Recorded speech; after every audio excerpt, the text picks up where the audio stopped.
जो प्राणी वास्तव में मृत्यु भय से मुक्त होना चाहता हो उसे 3 बातों का अभ्यास करना चाहिए। कौन सी 3 बातें हैं?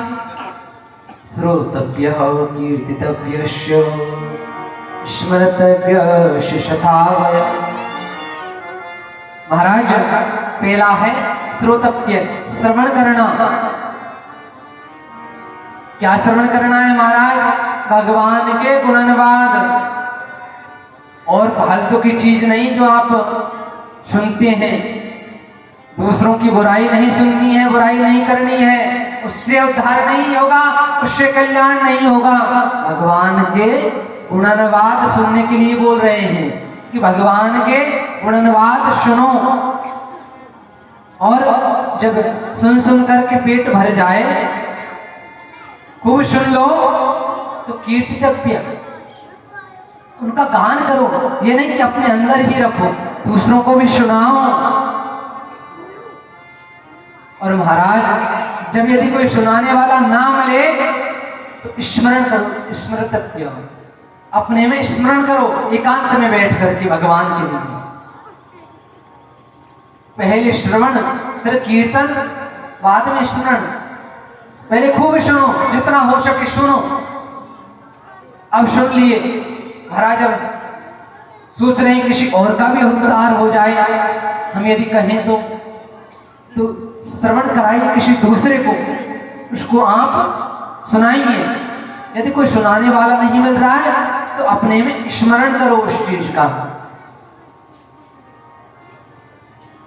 तो सुखदेव जी कहते हैं, हे राजर्षि परीक्षित, हम भी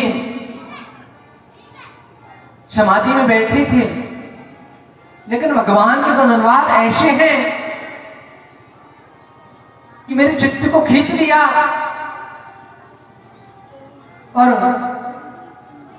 जब महाराज समाधि से लोगों को भगवान के गुणानुवाद हटा सकते हैं, तो महाराज विषय वार्ता से, इस संसार की मोह माया से तो हटा ही सकते हैं। आप कोशिश तो करिए कभी भगवान की गुणानुवाद सुनने का। महाराज आप पता नहीं कब से कह रहे हैं गुणानुवाद सुनो, गुणानुवाद सुनो, ये होता क्या है? हम तो समझ ही नहीं गए गुणानुवाद क्या होता है। गुणानुवाद होता है महाराज, भगवान कैसे हैं, भगवान की कैसी छटा है, भगवान की लीलाओं का स्मरण करो। भगवान ने क्या किया, कितने दिव्य लीलाएं की, भगवान के बारे में चिंतन करो, भगवान का नाम स्मरण करो, यही गुणानुवाद है। भगवान का सत्संग में जाओ, भगवान की कथाओं में जाओ, यही गुणानुवाद है। महाराज संसार में 2 ही आनंद हैं, विषयानंद और ब्रह्मानंद। तो विषयानंद तो आपको खूब प्राप्त हो गया, लेकिन विषयानंद तो खूब प्राप्त हो गया, तो ब्रह्मानंद भी तो ग्रहण करो थोड़ा बहुत। थोड़ा विषय संसार को छोड़ करके भगवान के चरणों में अपने मन को लगाओ। और महाराज जो आनंद भगवान के चरणों में लगाने पर मन को मिलता है ना, वो शायद कहीं से भी प्राप्त नहीं होता है। परीक्षित ने प्रश्न किया, महाराज मैं क्या करूं, मेरे पास में तो 7 ही दिन हैं, मेरे पास में तो 7 ही दिन में है, मैं क्या करूं? तो सुखदेव बाबा कहते हैं, अरे 7 दिन कोई कम होते हैं? अरे जो अपना उद्धार करना चाहता है, जो अपना कल्याण करना चाहता है, उसके लिए तो 1 मुहूर्त ही काफी है। राजा खटवांग ने तो 1 मुहूर्त में ही अपनी मुक्ति कर ली थी। 7 दिन तो बहुत होते हैं। इस प्रकार जब सुखदेव बाबा ने कहा तो परीक्षित महाराज गदगद हो गए और मृत्यु का भय तुरंत दूर हो गया। देखिए, डॉक्टरों की विशेषता होती है। एक डॉक्टर होता है, महाराज आप गए, महाराज सर दर्द हो रहा है, तो डॉक्टर के पास ना पहुंचे तो अरे सर दर्द हो रहा है, अरे बुखार भी चढ़ाने लगता है, 10-15 दिन तो तेरे को आराम करना पड़ेगा। महाराज सर दर्द को इतना बड़ा रोग बता देते हैं बहुत से लोग, तो पता नहीं कि सर दर्द महाराज कोई नॉर्मल नहीं, क्या पता कहीं सिर में कैंसर तो नहीं हो गया, किस कारण सर दर्द हो रहा है, इतना डरा देते हैं। और महाराज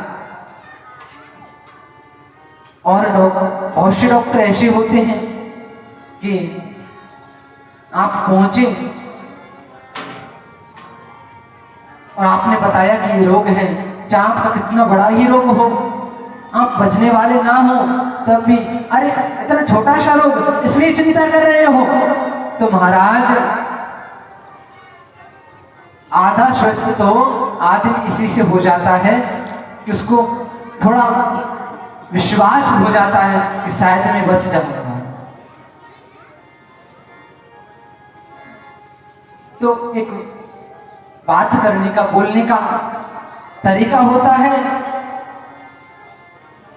तो वही सुखदेव जी महाराज कि सात दिन तो बहुत हैं, कोई कम थोड़ी ना है 7 दिन। तो महाराज परीक्षित कह रहे थे 7 दिन है मेरे पास में, तो क्या करूंगा, क्या करना है। सब बता रहे थे अरे 7 दिन में कैसे मुक्ति होगी, कुछ काम नहीं हो सकता 7 दिन में। तो सुखदेव बाबा कह रहे हैं कि 7 दिन तो बहुत हैं, सब चिंता त्याग दो, 7 दिन बहुत है कल्याण के लिए। इसलिए महाराज परीक्षित गदगद हो गए, प्रसन्न हो गए और बोले महाराज अब ये बताइए प्रभु का ध्यान कैसे करना चाहिए। तो सुखदेव जी कहते हैं परीक्षित पहले 4 बातों का अभ्यास करो। जिताशनो जितश्वासो जितशंगो जितेंद्रिया। महाराज पहले आसन को जीतो, ये नहीं कि आधा घंटे बैठे कि पैरों में दर्द होने लगा। जो भी सुखासन हो आपको, चाहे पद्मासन हो, वज्रासन हो, जो भी आपको आसन मतलब जिसमें आप अच्छी तरह बैठ सकते हो, कोई दिक्कत ना हो, उस आसन को पहले सिद्ध करो, उस आसन की खूब प्रैक्टिस करो। उसके बाद में जितना श्वास हो, श्वास को जीतो।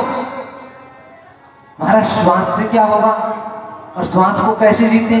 प्राणायाम के द्वारा श्वास को जीता जाता है। और श्वास को जीतने से क्या होगा कि श्वास है ना, इसका संबंध हमारे मन से होता है। यदि श्वास पर विजय प्राप्त हो गई तो आप अपने मन पर भी विजय प्राप्त कर लेंगे। कैसे महाराज? तो आपने कभी देखा हो जब क्रोध आता है तो श्वास बहुत तेज चलने लगती है। जब क्रोध आता है तो श्वास बहुत तेज चलने लगती है और मन बड़ा बेचैन हो जाता है। तो इसलिए श्वास का संबंध सीधा मन से है। जित संगो, तो महाराज कह रहे हैं जित संगो, संग को जीतो। एक संग क्या होता है? ये संग मतलब साथ बैठना नहीं महाराज, साथ तो किसी के साथ में बैठे रहो। अभी आए हैं आप लोग और अभी किसी से कहा सुनी थोड़ी सी हो जाए, थोड़ी सी ऐसी चर्चा हो जाए कहा सुनी, तो आपके दिमाग में कथा पूरी हो जाएगी, तब तक खटकता रहेगा। अरे इसने ऐसा कहा था, कथा पूरी हो जाएगी, महीने 2 महीने साल निकल जाएंगे, तब तक भी उस बात को नहीं बोल सकते। और एक साथ ऐसे हुआ कि आप सब लोग बैठे हैं, आप कथा सुन रहे हैं, आपके पास में बैठकर के कौन चला गया आपको मालूम नहीं, वो साथ है, या फिर कोई प्रेमी मिल गया तो उसका संग, तो संग होता है किसी से जुड़ जाना और साथ होता है बैठ जाना। अब आप बैठे हैं, आप किसी को नहीं जानते, वो आकर के बैठ कर के चला गया, आपको कोई मतलब नहीं, लेकिन संग का अर्थ है कि आप उससे जुड़े हो, आप उससे जुड़ जाएं। तो संग ऐसा करो कि संग से क्या फर्क पड़ेगा महाराज? देखो कहा भी गया है, संतन के संग लाग रे तेरी अच्छी बनेगी। क्योंकि संतों के साथ में ही क्यों लगने के लिए बोल रहे हैं, चोरों के साथ में भी तो लग जाओ, क्या दिक्कत है महाराज? जिसके साथ में रहोगे वैसे ही सीख जाओगे, चोरों के साथ में रहोगे तो चोरी करना सीख जाओगे, चोरों के संग में रहोगे तो, और यदि संतों के संग में रहोगे तो भगवान की भक्ति करना सीख जाओगे। और आगे बताते हैं, जितेंद्रिया, इंद्रियों को जीतो। ये इंद्रिय हैं,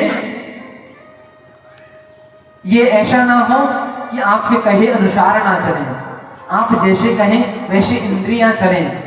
इंद्रिय क्या है महाराज? नाक है, आंख है, कान है, मुख है, हाथ है, पैर है, ये सभी इंद्रियों में है, इंद्रिय हैं। मन है, मन इंद्रियों का राजा है। जब आपकी इंद्रिय इधर उधर भागेंगी तो मन भी इधर उधर भागेगा। आप जो देखना चाहते हैं वही देखें, आप जो सुनना चाहते हैं वही आप सुने। ऐसा ना हो कि आंख जो देखना चाहती है वो आप देखें, और ऐसा ना हो कि कान जो सुनना चाहते हैं वो सुने आप। कहीं आप इंद्रियों के दास होकर के ना बैठ जाएं, ऐसा ना हो। इसलिए इंद्रियों को जीतो। ये 4 बात पहले धारण करो, उसके बाद में स्थूलो भगवतो रूपे मना संदारयन्त्यम, फिर परमात्मा के उस व्यापक ब्रह्म स्वरूप का जो स्थूल रूप में परमात्मा प्रकट है उसका ध्यान करें। एक स्थूल ध्यान है, एक सूक्ष्म ध्यान है। ये विश्व में जहां तक दृष्टि जा रही है, जो भी दिखाई पड़ रहा है, ये भी परमात्मा का एक स्वरूप है। पहाड़, नदी, नाले जो भी है सब कुछ परमात्मा का स्वरूप है। मृत्युलोक भगवान की कमर है, इससे नीचे जो है 7 लोक, अतल, वितल, शुतल, तलातल, रसातल, महातल, पाताल, ये भगवान के पैर, जंग इत्यादि हैं। और जो भगवान के ऊपर हैं, भू, वश्व, मह, जल, तप और शक्ति, ये भगवान के शीर्ष स्थान सत्यलोक है।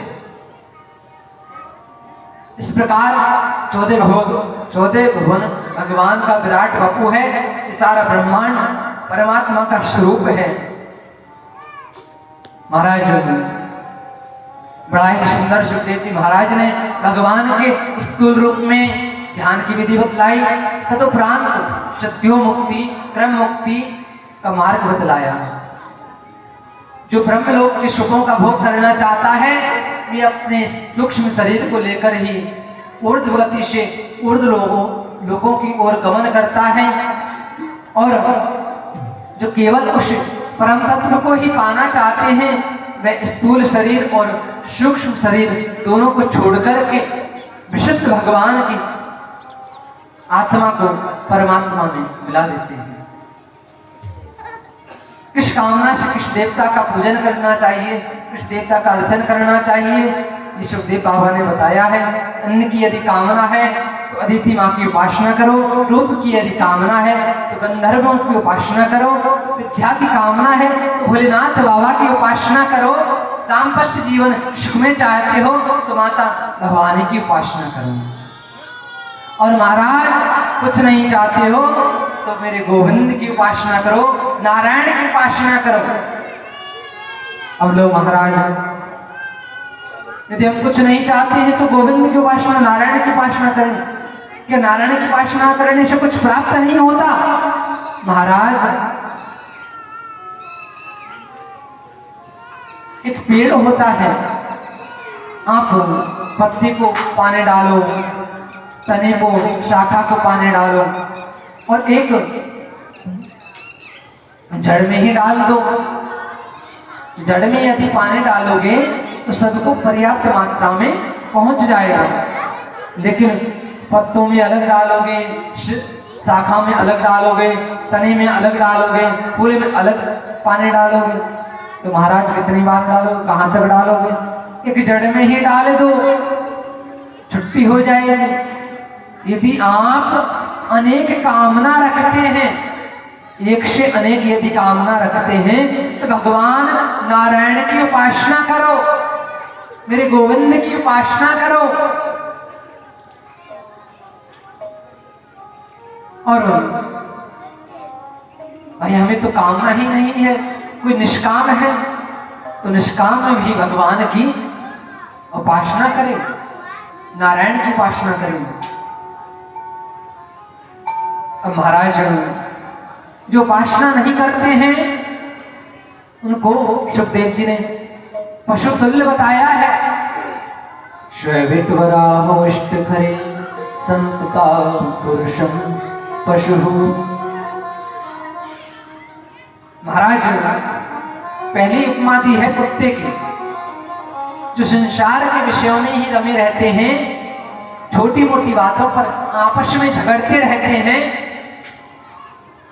जो आपस में एक दूसरे पर गाली गलौज करते रहते हैं, उनको कुत्तों की संज्ञा दी गई है सुखदेव बाबा ने। बिटवरा ग्रामीण सुअर, महाराज जो भी खाने को मिल जाए सब पेट में जा रहा है, खाने योग्य है या नहीं उससे कोई मतलब नहीं, जो मिल रहा है जो उसी को ग्रहण करते जा रहे हैं। ऐसे मनुष्य को ग्रामीण सुअर की संज्ञा दी है। तीसरी उपमा दी है ऊंट की। थोड़ा पद मिल गया, धन मिल गया, वैभव मिल गया, विद्या मिल गई, गर्वेण तुंगम शरा, गर्व से महाराज सिर ऊंचा हो गया। यहां तक महाराज गुरुजनों के चरणों में भी सर झुकाने में दिक्कत होने लगती है। तो महाराज ऐसे मनुष्यों की उपमा दी है ऊंट की, और चौथी उपमा दी है गधे की। जो मनुष्य जिंदगी भर काम करते रहते हैं, हमेशा धन कमाते रहते हैं, भगवान का स्मरण नहीं करते, गोविंद का स्मरण नहीं करते, संसार के ही लोगों में लगे रहते हैं, संसार के कामों में रत रहते हैं, और अंत में मिलता क्या है महाराज? वही तो तुकारना, जैसे जिंदगी भर गधा मालिक के लिए काम करता है, लेकिन जब गधा काम का नहीं रहता तो उसको डंडे मार करके भगा दिया जाता है। उसी प्रकार हम लोगों की प्रवृत्ति हो गई है।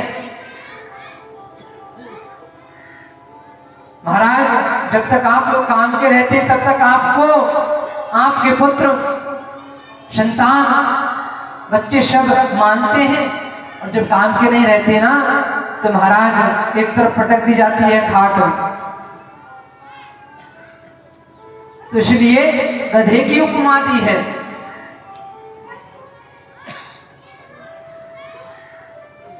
बहन,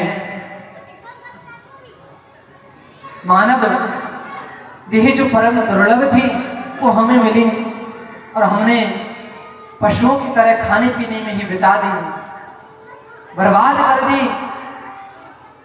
जिसके नेत्र हरि का दर्शन करते नहीं, हर्षाते नहीं, ऐसे नेत्र जिन्होंने प्रभु की छटा को कभी निहारा नहीं, मोर पंख के समान व्यर्थ हैं।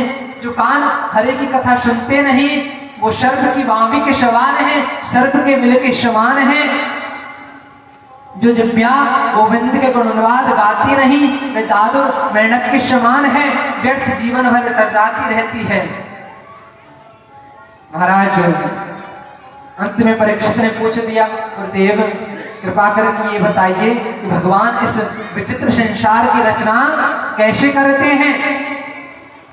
तब सुखदेव जी को ध्यान आया कि हमने कथा तो प्रारंभ कर दी, लेकिन मंगलाचरण नहीं किया है।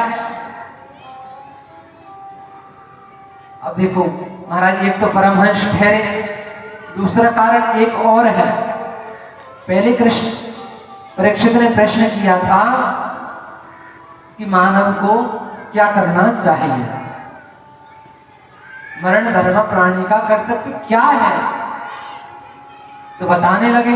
परंतु वो प्रश्न कर रहे हैं भगवान जगत की रचना कैसे करते हैं, तो भगवान के स्वरूप का, वैभव का वर्णन करना उनकी कृपा के बिना संभव नहीं है। इसलिए सुखदेव जी महाराज अब प्रभु का ध्यान करते हैं, स्मरण करते हैं। यत् कीर्तनम यत् स्मरणम यदीक्षणम यदि वंदनम यत् श्रवणम यदर्हणम लोकस्य शद्धो विदिनोति कल्मषः तस्मै सुभद्रे श्रवसे नमो नमः। तपस्विनो दानपरा यशस्विनो मनस्विनो त्रिविधाशु मंगला क्षेमं निविन्दन्ति विनाय दर्पणम् तस्मै शुभद्रे श्रवसे नमो नमः। जीव का कल्याण तब तक नहीं हो सकता जब तक भगवान का आश्रय ग्रहण न करे। चाहे वह कितना भी बड़ा तपस्वी बन जाए, दूसरी ओर चाहे वह कितना भी बड़ा पापी हो, बड़े से बड़ा पाप परायण प्राणी भी हो, प्रभु के चरणों का आश्रय ले ले तो परम पावन विशुद्ध हो जाता है। भगवान की बड़ी सुंदर महिमा का ध्यान करके अब सुखदेव जी कहते हैं, परीक्षित ध्यान से सुनो। यही प्रश्न एक बार देवर्षि नारद जी ने अपने पिता ब्रह्मा जी से किया था। ब्रह्मा जी को ध्यान लगाए, एक दिन नारद जी ने देखा तो पूछ लिया, पिताजी आप किसका ध्यान करते हैं? आप तो सारी सृष्टि को बनाते हैं, फिर आप और किसका ध्यान करते हैं? तो ब्रह्मा जी हंसते हुए बोले, बेटा नारद मेरे ऊपर भी कोई है। उन्हें नारद जी के पूछने पर कि आपके ऊपर कौन है, तब ब्रह्मा जी ने सृष्टि प्रक्रिया विस्तार पूर्वक अपने पुत्र नारद जी को बताई है। प्रकृति और पुरुष साम्य अवस्था में लय हो जाता है, साम्य अवस्था में ही सृजन होता है। प्रकृति और पुरुष पृथक पृथक हुए। प्रकृति का दर्शन जब पुरुष ने किया तो पुरुष के दर्शन करते ही प्रकृति में हलचल उत्पन्न हो गई, क्षोभ उत्पन्न हुआ। उससे सर्वप्रथम महत तत्व की उत्पत्ति हुई। महत तत्व के द्वारा त्रिविध अहंकार सत्व रज तम की उत्पत्ति हुई। तम गुण के द्वारा पृथ्वी जल तेज वायु आकाश आदि पंच महाभूतों की उत्पत्ति हुई। इसी के द्वारा पंच मात्राएं शब्द स्पर्श रूप रस गंध ये सब तमोगुण के द्वारा उत्पन्न हुए। रजोगुण के द्वारा इंद्रियों की रचना हुई। सत्वगुण के द्वारा इंद्रियों के अधिष्ठात्र देवों की उत्पत्ति हुई। भगवान श्रीमन नारायण प्रभु के नाभि कमल से ब्रह्मा जी का जन्म हुआ। ब्रह्मा जी कमल से प्रकट हुए हैं और अब सोचने लगे कि हम कौन हैं। चारों तरफ देखना चाहते हैं तो चार मुख हो गए। महाराज चारों ओर ब्रह्मा जी को जल और वायु के अतिरिक्त कुछ भी दिखाई नहीं पड़ रहा है। भीतर घुस करके जब देखा कमल में तो वहां भी कुछ नहीं मिला। जब पुनः बाहर आए, दो शब्द इनके कान में टकराए, स्पर्शेत श्रूयत षोडशमेक विंशा। स्पर्श वर्णों में शूलभा तय 21वां अक्षर पे ब्रह्मा जी के कान में पड़ा। तब ब्रह्मा जी तप में संलग्न हुए और घोर तप किया। ब्रह्मा जी ने तो उस दिव्य तपस्या से प्रभु ने उनके हृदय में अपनी वाणी को प्रकट किया। उसी दिव्य वाणी को चतुश्लोकी भागवत कहते हैं। भगवान कहते हैं ब्रह्मा जी सृष्टि के पूर्व में केवल मैं ही था और था ही था और कुछ था नहीं। मेरे अतिरिक्त कुछ भी नहीं था, न स्थूल था न सूक्ष्म था, एकमात्र मेरी ही सत्ता थे। मानो ब्रह्मा जी ने जिज्ञासा की हो कि जब आप ही थे तो आपने प्रकट कहां से कर लिया। तो महाराज एक उदाहरण से समझें कि जिस प्रकार मकड़ी अपना जाल बनाती है, अपने द्वारा ही धागा उत्पन्न करती है और अपने द्वारा ही जाल बनाती है। वे किसी दूसरी चीज की सहायता नहीं लेती, कहीं से धागा लेने नहीं जाती है। और इसी प्रकार भगवान ने ये संसार का निर्माण किया, संसार को बनाया है। उसमें निमित्त और उपादान कारण भगवान ही हैं संसार के। और वही जगत के रूप में अभिव्यक्त है। श्री राम में सब जग जानी, राममय सब जग जानी। सिया राम में सब जग जानी, सिया राममय सब जग जानी। करो प्रणाम जोर जोग पानी, करहु प्रणाम जोर जुग पानी। करहु प्रणाम जोर जुग पानी। अब जो तत्ववेत्ता महापुरुष हैं वो सब जिस एक उदाहरण से समझे कि कुम्हार होता है, मिट्टी लेता है, मिट्टी से मटका बनाता है। कुम्हार मिट्टी से मटका बनाता है तो इसमें निमित्त और उपादान कारण अलग अलग हो गए। घड़ा बनाया कुम्हार ने, लेकिन घड़ा स्वयं तो नहीं बन गया। किससे बना? मिट्टी से। मिट्टी खुद घड़ा नहीं बनी, तो बनाने वाला निमित्त कारण हो गया और बनने वाला उपादान कारण हो गया। तो अब जो तत्ववेत्ता महापुरुष हैं वे घड़े सकोरे हैं और आदि जो मिट्टी के रूप में बने हुए हैं उन सब में वे मिट्टी को ही देखते हैं, व्यवहार को ही दृष्टि ना भले। जैसे कोई महापुरुष होता है, कहते हैं कि सब में भगवान है। महाराज चाहे किसी की वहां तक पहुंच हो या ना हो, लेकिन कह देते हैं सिया राम में सब जग जानी, करो प्रणाम जोर जुग पानी। अब यहाँ से कहें एक स्वर निकल रहा हो यहाँ से, तुम्हारा दंडवत करो कि क्यों?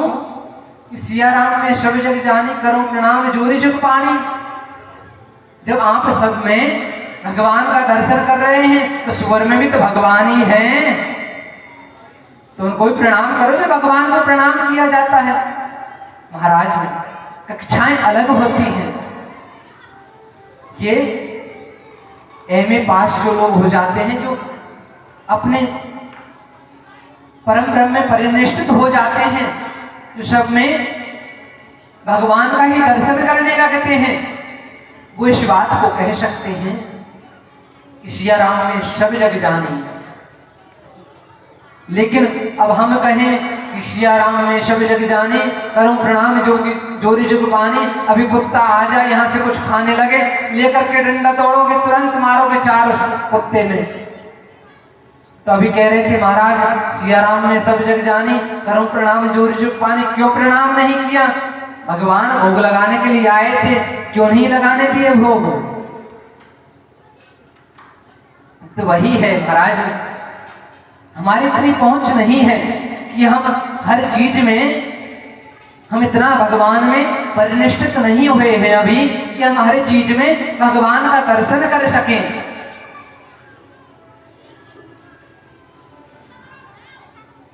हम इस जगत में बंधे हैं, जगत को ही सत्य मानते हैं, परमात्मा सत्य है, शाश्वत है, नित्य है, अविनाशी है, परंतु हमें दिखाई नहीं दे रहे, इसलिए हम परमात्मा को सत्य नहीं मान रहे हैं।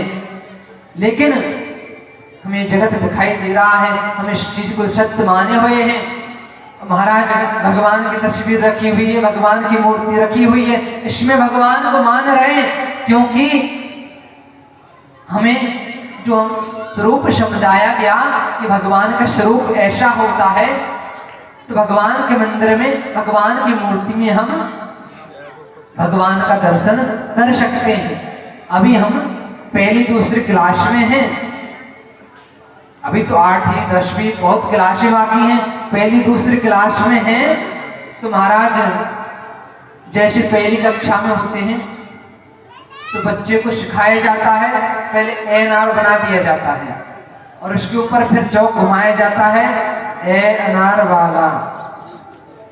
महाराज ऐसे अनार ही तो नहीं बनता, ऐसे तो बहुत शब्द बनते हैं, लेकिन ए का ज्ञान हो जाए इसलिए पढ़ाया जाता है कि ए अनार माने ऐसे ए अनार बनता है, कैसे कबूतर बनता है, कैसे गणेश बनता है,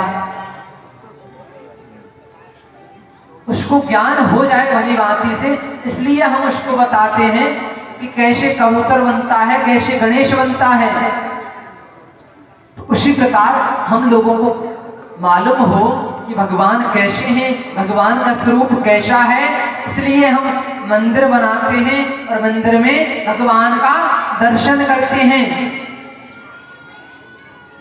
अभी हम निम्न कोटि के भक्त हैं। महाराज 3 कोटि के भक्त होते हैं। समय तो पूर्ण हो गया है, कथा भी रह रही है, लेकिन बता देता हूं। भक्त 3 प्रकार के होते हैं, निम्न कोटि, मध्यम कोटि और उत्तम कोटि के। निम्न कोटि का भक्त वो होता है जो भगवान के मंदिर में ही, भगवान की प्रतिमा में ही भगवान का दर्शन करता है, वह निम्न कोटि का भक्त है। और महाराज मध्यम कोटि का भक्त वह है जो चलते फिरते संत महात्माओं में, ब्राह्मणों में भगवान का दर्शन करने लगता है, तो वह मध्यम कोटि का भक्त है। और उत्तम कोटि का भक्त वो होता है महाराज सिया राम में सब जग जाने, जो हर चीज में भगवान का दर्शन करने लग जाए, वो उत्तम कोटि का भक्त होता है। जो हर चीज में भगवान का दर्शन करे कि ये भी भगवान ही है, ये भी स्वरूप भगवान का ही है, मच्छर भी भगवान का ही स्वरूप है, कुत्ता भी भगवान का ही स्वरूप है, गैया भी भगवान का ही स्वरूप है, वह उत्तम कोटि का पुरुष होता है, भक्त होता है। तो इस प्रकार बड़ा सुंदर उपदेश दिया। अब भागवत जी में 10 लक्षणों का निरूपण किया गया है। सर्ग विसर्ग स्थान पोषण उति मनवंतर कथा ईशान कथा निरोध मुक्ति और आश्रय। प्रथम और द्वितीय स्कंद में तो श्रोता वक्ता के अधिकार का निरूपण किया गया है। तृतीय सर्ग में वर्णन किया गया है। तृतीय स्कंद में सर्ग का वर्णन किया गया है। चतुर्थ स्कंद में विसर्ग का वर्णन किया गया है। पंचम स्कंद में स्थान का निरूपण किया गया है। षष्ठम स्कंद में पोषण का निरूपण किया गया है। इसी क्रम वाइज से सबका निरूपण किया गया है। भागवत जी में 12 स्कंद होते हैं। अब महाराज एक शंका होती है कि भगवान का अनुग्रह कैसे कैसे जीवों पर होता है। जीव कर्म करे फल मिल जाए तो फिर भगवान की आराधना करने से, भगवान की भक्ति करने से क्या फायदा? भाई फिर भक्ति क्यों करें भगवान की? जब हम कर्म करें और हमें कर्म का फल मिल जाए तो भगवान की सेवा क्यों करेंगे? तो बताया गया है कि भगवान का जो शासन है राष्ट्रपति शासन है। जिस प्रकार से किसी दोषी को उम्र कैद की सजा हो जाए, फांसी की सजा हो जाए, तो राष्ट्रपति चाहे तो सजा को माफ कर सकता है। उसी प्रकार यदि भगवान चाहें तो हमारे पापों को एक तरफ रख करके, पुण्यों को एक तरफ रख करके उनके अपने चरणों में गति दे सकते हैं, अपने पावन धाम को बुला सकते हैं। उन पर कोई भी कर्म का नियम लागू नहीं होता। इसलिए हम लोग भगवान की तपस्या करते हैं, भगवान की भक्ति करते हैं। महाराज आपके अंदर प्रेम होना चाहिए। यदि प्रेम है वही भगवान है। भगवान कहते हैं प्रेम का हो काम में और प्रेम ही एक सार है। प्रेम से मुझको भजो तो भविष्य बेड़ा पार है। और हम लोग उल्टा करते हैं महाराज। प्रेम दुनिया वालों से करते हैं जो जानते ही नहीं कि प्रेम होता क्या है।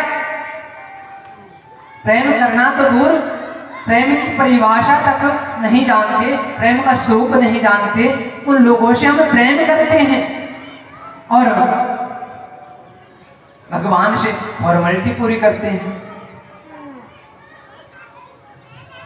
महाराज हमारे वृंदावन वासी कहते हैं कि प्रेम करना और प्रेम निभाना तो हमारे कन्हैया ही जानते, उनसे ज्यादा कोई नहीं जानता है।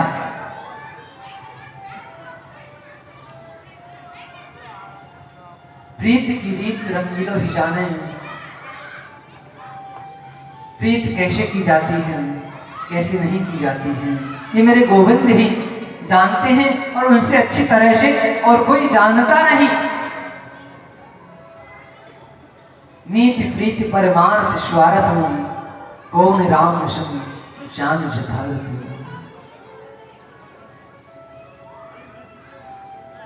तो जो निभाना जानता है उनसे प्रेम करो। पर हम लोग संसारियों से प्रेम करते हैं और पदार्थ भगवान को दिखाते हैं। पदार्थ संसारियों को दिखाओ और प्रेम भगवान में दिखाओ। लेकिन हम लोग उल्टा करते हैं। अब एक भक्त गया कि महाराज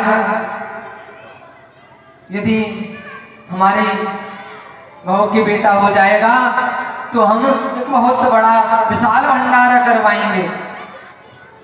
अब बिहारी जी इतने भूखे हैं, भगवान इतने भूखे हैं, मेरे गोविंद इतने भूखे हैं कि पहले तुम्हें बेटा उपलब्ध कराएं, आपको बेटा दें, फिर भोग आपका ग्रहण करें। अरे 3600 भगत हैं, उनके लाइन में लगे हैं। बिल्कुल निष्काम भक्त जो संत होते हैं निष्काम होते हैं, उनके अंदर कोई कामना नहीं रहती है। जिसका घर नहीं, जिसका कोई परिवार नहीं, उसकी और कामना क्या होती भला? बस अपने गोविंद के पाद पद्मों में प्रेम बना रहे, यही उनकी कामना होती है। तो महाराज यहीं पर द्वितीय स्कंद पूर्ण होता है और तृतीय स्कंद प्रारंभ होता है। अब परीक्षित ने पूछा, महाराज विदुर जी का चरित्र हमें सुनाइए। हमने सुना है कि विदुर जी भगवान के बहुत बड़े रसिक प्रेमी हुए। उनके घर भगवान ने दुर्योधन के मेवा छोड़ करके, हजारों व्यंजन छोड़ करके शाक भगवान के घर खाया, केले के छिलके भगवान के घर खाए। उनका चरित्र हमें सुनाइए। तो महाराज सुखदेव जी कहते हैं, जिस समय राजा धृतराष्ट्र की दोनों आंखें फूट चुकी थी, बिल्कुल अंधे हो चुके थे। तो महाराज अब आप कहोगे कि अंधे तो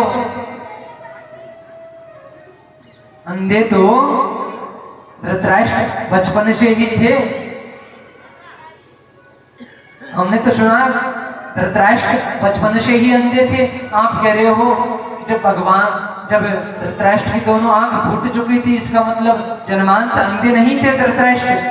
नहीं, ज्ञान और वैराग्य की जो दो आंखें होती हैं, उनको भी ज्ञान विराग नैन और गारी, ज्ञान और वैराग्य को भी अंतर्मन की आंखें कहा गया है। धृतराष्ट्र जन्मांत से अंधे थे, लेकिन जब उनका पुत्र मोह में ज्ञान और वैराग्य दोनों बंद हो गया, भगवान कृष्ण शांति दूत बनकर के आ रहे थे। विदुर जी समझाने लगे, अरे महाराज जी, यदि कोई एक चीज के त्यागने से यदि सबको सुख मिल सके, सबको शांति मिल सके, तो आप लोग उस काम को करिए। यदि इस दुर्योधन को त्यागने से और सबके प्राण बच सके, यह युद्ध टल सके, तो आप इस दुर्योधन को त्याग दीजिए। तो महाराज जैसे ही ये कहने लगे, तो दुर्योधन ने इस बात को सुन लिया और महाराज दुर्योधन वहीं आकर के विदुर जी को डांटने लगा, फटकारने लगा। और इधर धृतराष्ट्र जी मौन होकर के शांत हैं, सब देख रहे हैं, लेकिन कुछ कह नहीं रहे हैं। जब देखा विदुर जी ने कि धृतराष्ट्र जी को भी मेरे आवश्यकता नहीं है, मेरे ज्ञान की आवश्यकता नहीं है, तो विदुर जी आज सब चीज छोड़ करके धनुष्वान वहीं ढेरी पर रख करके वन के लिए तीर्थ भ्रमण करने के लिए निकल गए। और